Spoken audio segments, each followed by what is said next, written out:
I am the Tofu Golem. Please enjoy the video. You start right now by confirming your iPhone model and iOS version so you know which battery firmware applies. Back up the device to iCloud or Finder. Once done, make sure the backup completes. Charge to over 20% or plug in a light. This prevents shutdown during diagnostics. Gather tools, a pentalobe screwdriver and a spudger. These first steps avoid data loss and allow safe disassembly. Do not proceed until backup and charge are verified. Once done with prep, check settings battery health and read the unverified message. Note any serial mismatch.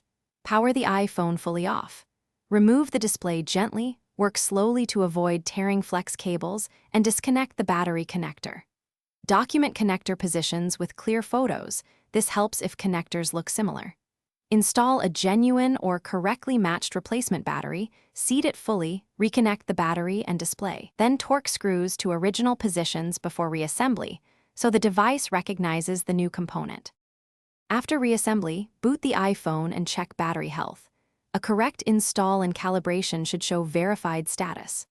To calibrate, charge uninterrupted to 100%, then use the phone until it shuts down and recharge to 100% again. This helps the system measure capacity accurately. If the unverified label persists, power down and recheck connectors and seating.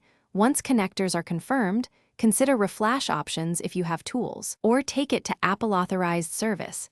This single troubleshooting step resolves most recognition errors. Thanks for watching. Consider subscribing if we helped you today.